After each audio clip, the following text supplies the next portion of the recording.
Gonna say anything? Yeah. I just have never interviewed a 7-year-old before, so. What was the last toy you got in a Happy Meal? I don't think I've ever ordered a Happy Meal. Yeah, me either. I don't like that junk. Are you sure? That's a clip from Between Two Ferns. It's hosted by Zach Galifianakis, who co-created the popular online series with his friend Scott Aukerman. Jamie Wax is here to introduce you to Aukerman, an influential comedian and now a successful businessman in the world of comedy podcasting. Jamie, good morning. Good morning, Anthony. Scott Aukerman has written for the Grammys and Oscars, starred in his own TV show, produces a bunch of others, and helped create a podcasting empire. I sat down with the comedian here in New York at the Upright Citizens Brigade Theater in East Village. A lot of what you do completely deconstructs and mocks what we're doing right now. I'm going to mock this pretty much right when I leave. Why is this format so easy to make fun of? Well, it's really easy to shoot. First of all, there's two.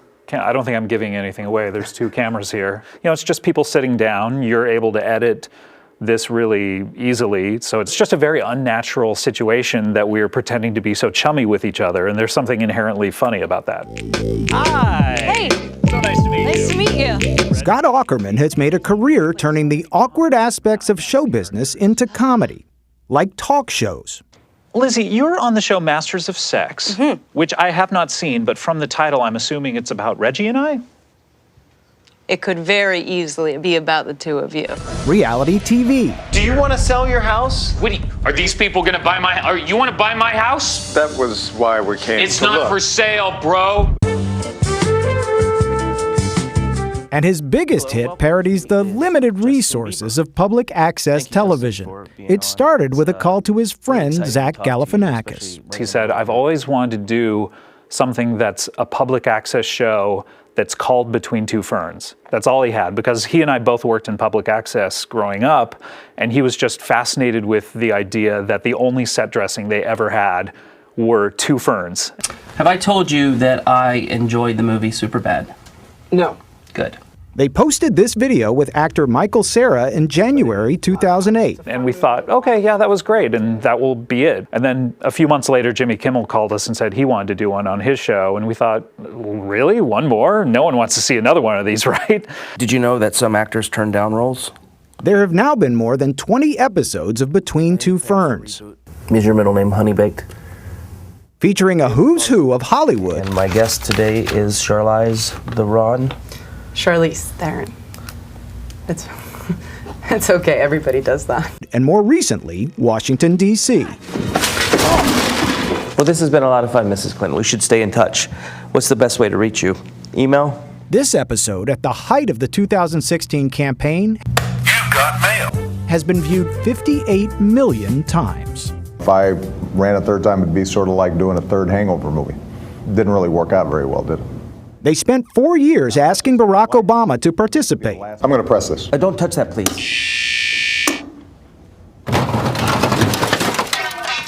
At a certain point, we just said, okay, he's never going to do this. So we never really took it all that seriously until he actually walked in the room. And this is the kid. Aukerman's break in Hollywood came at age 25 when Bob Odenkirk, Hi, I'm Saul Goodman. Did you know that you have rights? long before his starring role in Breaking Bad, caught just his second stab at stand-up. And he came up to me and said, hey, man, that was really funny. Maybe you want to, write on my show, Mr. Show? And so I did. And that is a show business story about the hard work it takes to really make it in this business. Do 2 performances at least. The job earned him an Emmy nomination, but his beginner's luck didn't last long. There were spots after I did Mr. Show where my car was repossessed and I was going to lose my home and all sorts of things. So it was tough for a few years, and then really doing the podcast is what turned things around for me. Oh, Spuddy, make that chewy gooey like a bowl of stewy tabbouleh. Welcome to Comedy Bang Bang. Aukerman invited us to a taping of Comedy Bang Bang in his Los Angeles studio. He started the podcast in 2009, years before podcasting had gone mainstream. You've been a sort of visionary. I'm sure you hate hearing that. Thank you. I was waiting for you to say that But word. I'm going to back this up. You sort of were dancing around it, and I was like, when is he going to say When is visionary? coming? There it you did is. it. Thank Visionary. you. We have a very special guest here coming to the show. I think my very first couple of shows, I think 2,000 people listened to. Now I think I'm getting 1 million downloads a month or something. You know, it's crazy. Last month, he posted the 500th episode of the completely improvised show. It's just one of more than 250 shows on his podcasting network, which includes hosts ranging from Lena Dunham to Neil deGrasse Tyson and Katie Couric. It was a lot of hard work, especially for the first 5 years when it felt like no one was listening, and now it's, you know, a publicly traded company and all that. It's like a lot of comedians shy away from the business side of it, but I really enjoy that kind of thing. Listening to a podcast is a very intimate experience, it seems, between... I mean, it may be for you, what are you doing while you do it? Are you wearing clothes? Are you with your loved one? Security footage, yes. All of those things. How's everyone doing? Thank you so much for coming out here to New York City. For someone who lives to make people laugh, it's surprising that Scott Aukerman is happy if you're not in on the joke. When I was a kid and I watched something, I just was thunderstruck with, oh, that makes sense to me. And I was happy that people didn't get it. So when I hear people watch Comedy Bang Bang or Between Two Ferns and they go, I just don't get it, it's not funny, I love that. I want more people to feel that way. At this point in your career, what's the most satisfying to you? The most satisfying to me is coming to a theater on a Wednesday afternoon and talking to a guy like you, honestly. Getting this stuff off my chest. Look, my wife doesn't want to talk to me. She's sick of hearing it. I feel like you get me. I feel that way too. You know, so that's really what it's all about. For me, it's about the PR. You know, that's what I like.